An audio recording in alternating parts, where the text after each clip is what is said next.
afternoon to the chairperson and other colleagues in the audience. Though I see it is very sparse, becoming sparse now.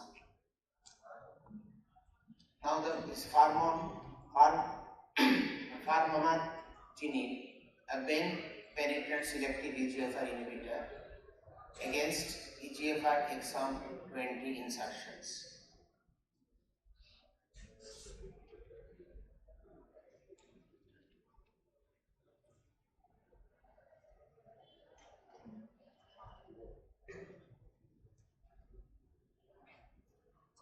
This Furmonertinib is an oral one, highly penetrant. It's a TKI engineered for broad activity and selectivity across EGFR mutations, including exon 20 insertions. It has two inactive metabolites with similar properties.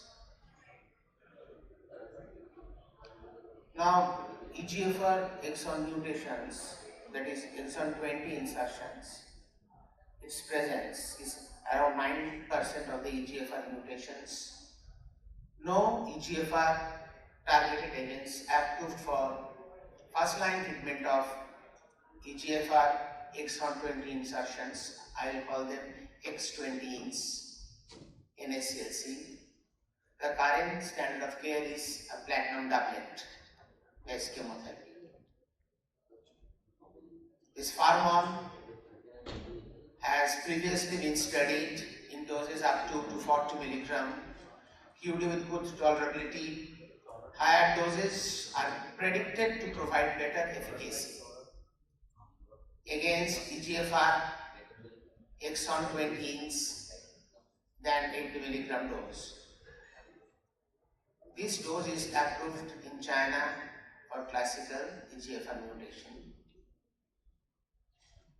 On the FAVOUR study design, NSCLC with EGFR exon 20ins. The key inclusion criteria: age, locally advanced NSCLC or metastatic NSCLC, presence of exon 20ins more than or equal to one measurable lesion, and asymptomatic stable CNS metastasis. There are three treatment names was given: Furmon 240 previously treated with Furmon 240 previously treated with Furmon 160. 3 patients in each group. Now treatment until disease progression. You know these things, that is maintenance treatment. It is always till progression, unacceptable toxicity or death. A follow-up was done until disease progression every 6 weeks, and then after disease progression or initiation of new therapy every 12 weeks. This is a schematic diagram of the entire study. You see the key inclusion criteria and the study design and treatment duration and follow-up type of the follow-up technique. Endpoints: primary overall response rate by independent review committee. The secondary are PCR, DOR, PFS, OS, depth of response, safety, quality of life.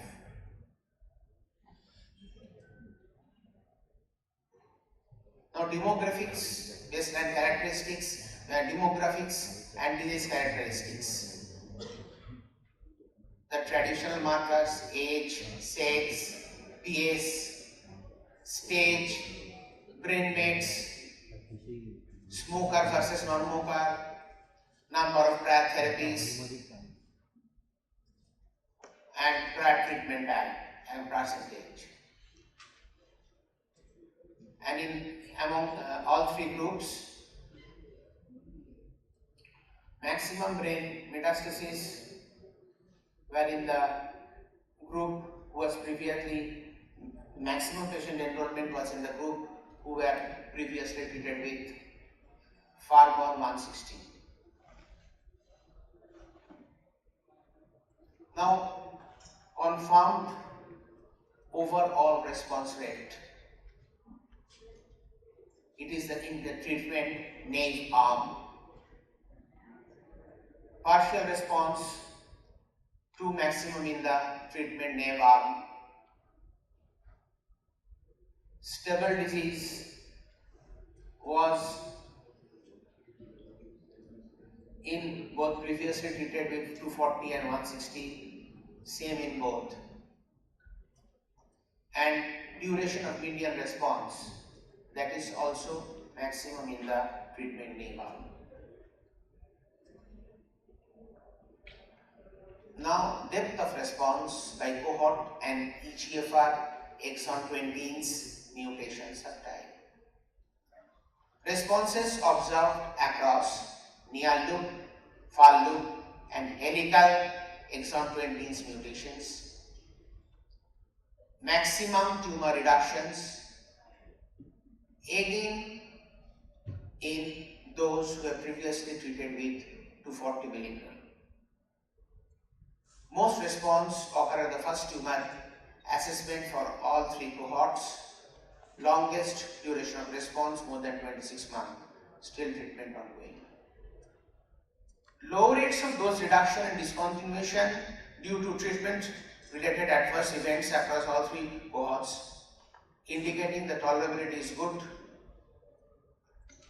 Overall safety and tolerability in 240 mg treatment naive arm is better than the other two. No death due to adverse events.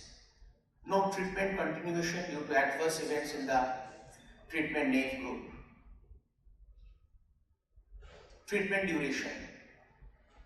The median treatment duration is maximum in the naive group, and the dose density 2 is maximum in the treatment naive group. Now, these adverse events has been tabulated, and you see the maximum number present in each group. So, the drug showed promising efficacy in both treatment naive and previously treated patients with NSCLC with exon 20 genes. The treatment naive, the confirmed overall response was 78.6 with a preliminary duration of response of 15 months. Previously treated patients, both 240 and 160 mg doses were active with confirmed overall response rate of 46.2 and 38.5. Tumor responses were present across all three subtypes. Now, Furmonertinib is also being studied in an ongoing global phase 1b clinical trial in NSCLC patients with other uncommon EGFR activating or HER2 mutations. The drug showed a well-tolerated safety profile. Commonly observed treatment-related adverse effect is low-grade diarrhea. The safety profile was consistent with 80 mg dose. Based on FAVOUR results, a global registrational phase 3 study has been initiated.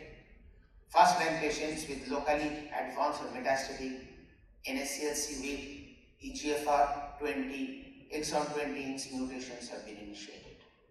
Thank you.